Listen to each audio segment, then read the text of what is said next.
राधे राधे दोस्तों, हमारे चैनल में आप सभी का स्वागत है। दोस्तों, ओम नमो भगवते वासुदेवाय। भगवान श्री हरि, भगवान शिव, माता लक्ष्मी और श्री राधा रानी की कृपा आप सभी पर सदैव बनी रहे। जो भी भक्त श्रद्धा, विश्वास और प्रेम से भगवान की कथा सुनता है, उसके जीवन के दुख धीरे धीरे समाप्त होने लगते हैं। उसके घर में सुख, शांति और समृद्धि का वास होता है। सुत जी बोले, हे मुनियो, यह संसार परिवर्तनशील है। यहाँ सुख और दुख दोनों आते जाते रहते हैं।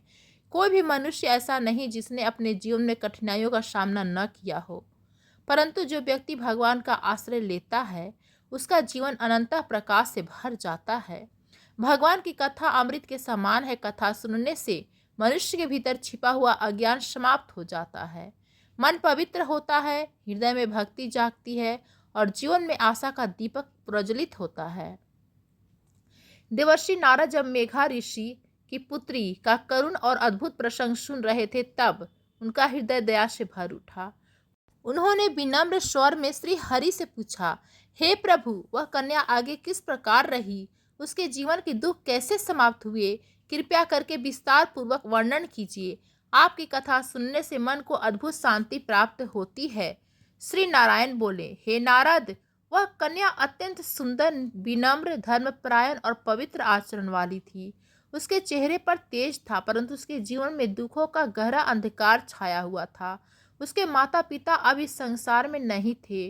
वह वन के मध्य एक छोटे से आश्रम में अकेले रहती थी।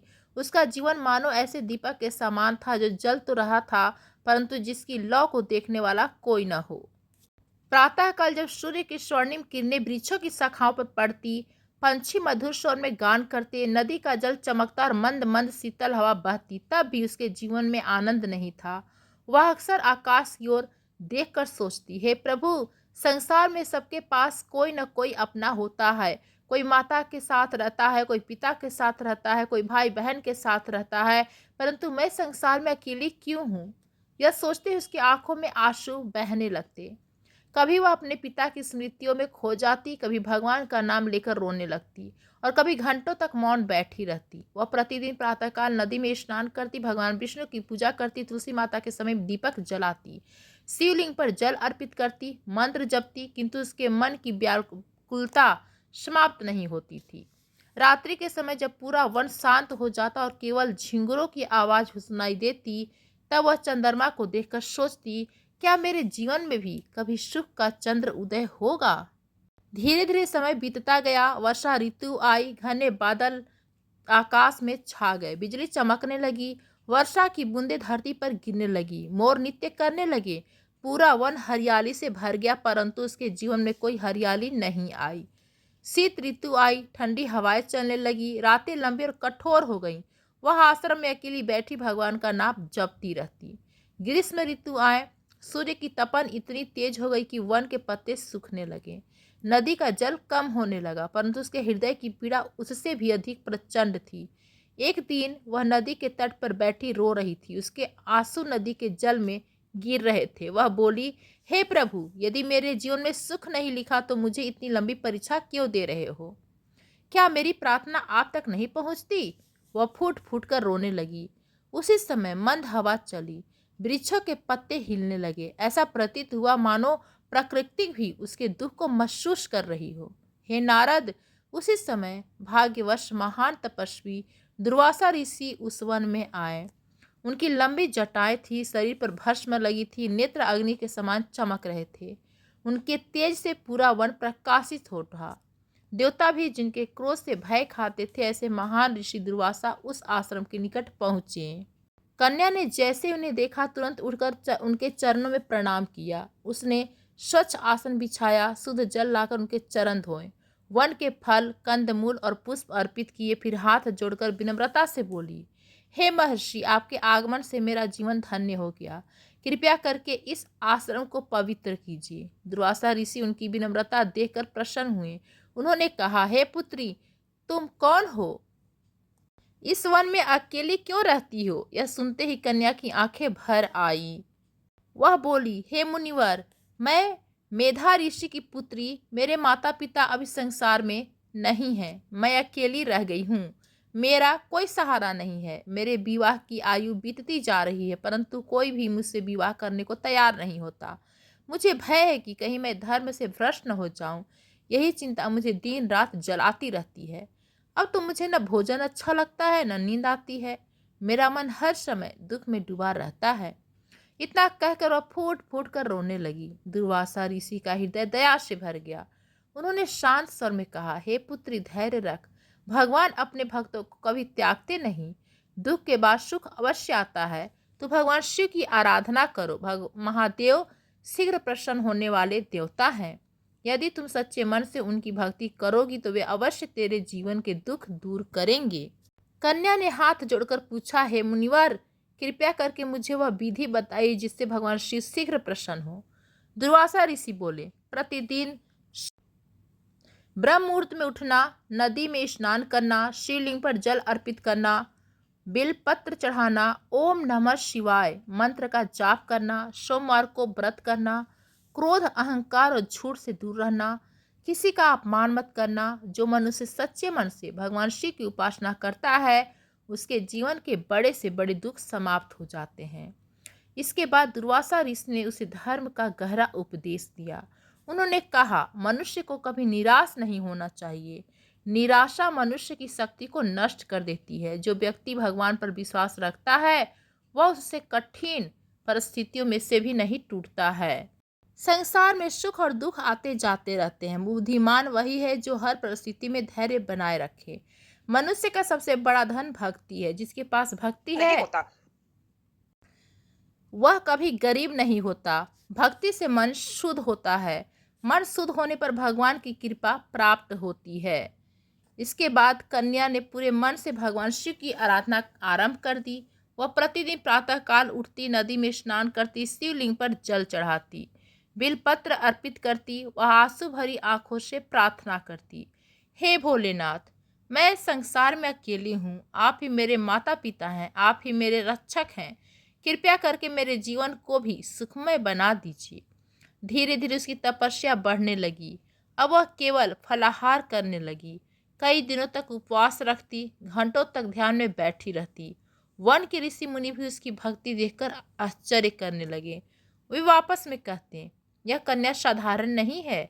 इसी की भक्ति में सच्चाई है। अवश्य ही भगवान इस पर प्रसन्न होंगे। एक दिन जब वह शिवलिंग के सामने ध्यान में बैठी थी तभी पूरा मंदिर दीप प्रकाश से भर गया। मंद सुगंध फैलने लगी, घंटिया की ध्वनि गूंज उठी। तब उसके सामने भगवान शिव और माता पार्वती प्रकट हुए।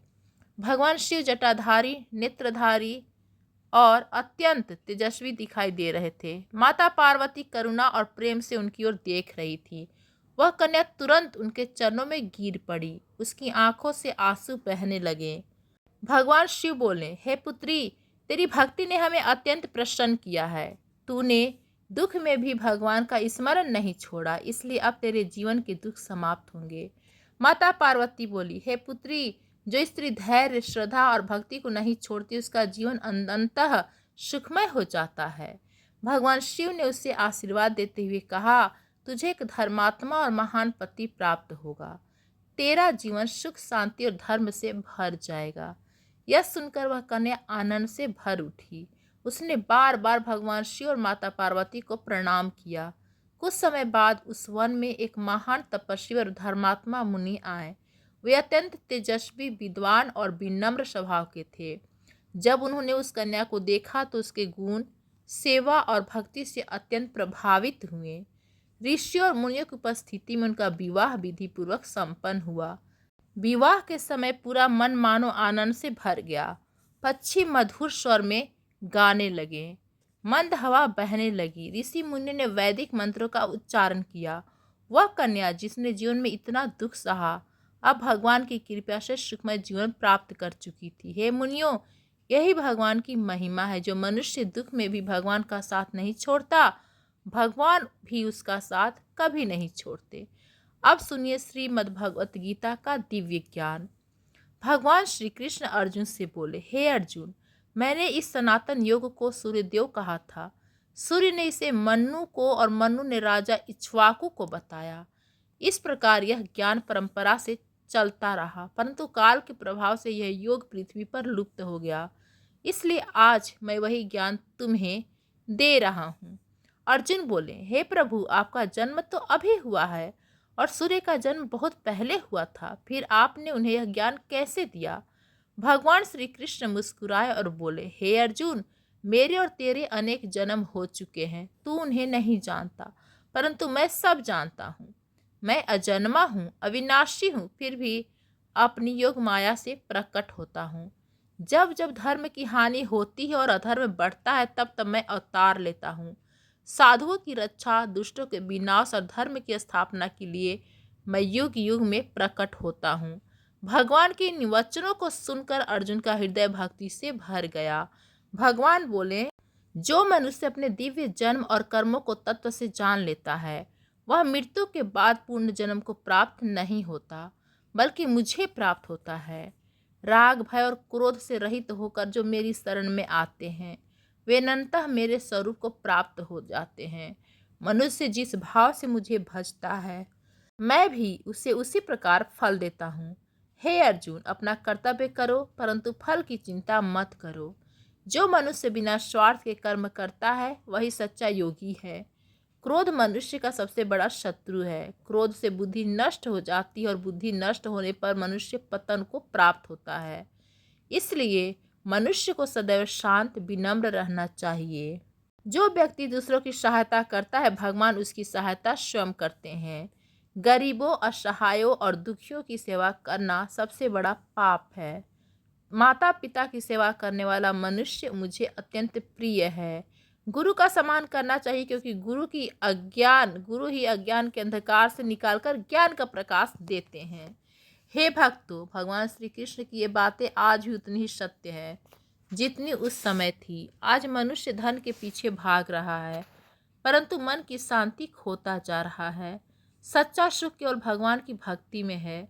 जिस घर में सुबह शाम भगवान का नाम लिया जाता है और वहाँ नकारात्मकता दूर हो जाती है, जहाँ माता पिता का सम्मान होता है, वह भगवान की कृपा बनी रहती है तथा सत्य और धर्म का पालन होता है, वहाँ सुख और समृद्धि का वास होता है। इसलिए मनुष्य को कभी धर्म का मार्ग नहीं छोड़ना चाहिए। प्रतिदिन भगवान का स्मरण करना चाहिए। गरीबों की सहायता करनी चाहिए, किसी का अपमान नहीं करना चाहिए। झूठ, छल और अहंकार से दूर रहना चाहिए। जो मनुष्य इन बातों को पालन करता है, उसका जीवन सफल हो जाता है। हे भक्तों, याद रखिए, समय कभी एक जैसा नहीं रहता। दुख के बाद सुख अवश्य आता है। यदि जीवन में कठिनाइयां हैं तो घबराइए मत, भगवान पर विश्वास रखिए। भगवान देर अवश्य करते हैं, परंतु अन्याय कभी नहीं करते। जो मनुष्य सच्चे मन से भगवान को पुकारता है, भगवान उसकी पुकार अवश्य सुनते हैं। हरे कृष्ण हरे कृष्ण कृष्ण कृष्ण हरे हरे। भगवान का नाम मनुष्य के जीवन का सबसे बड़ा सहारा है। भक्ति से मन शुद्ध होता है, धैर्य से कठिनाइयाँ दूर होती हैं, सत्य से जीवन महान बनता है और भगवान की कृपा से सब कुछ संभव हो जाता है।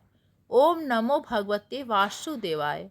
जो भी भक्त श्रद्धा से और प्रेम से इस कथा को सुनता है, उसके जीवन में सुख, शांति और समृद्धि आती है। तो दोस्तों, ये थी पुरुषोत्तम मास, अधिक मास, महात्म्य कथा, अध्याय 8 की कथा। कैसी लगी कमेंट्स करके ज़रूर बताइएगा। आप सभी को बहुत बहुत धन्यवाद।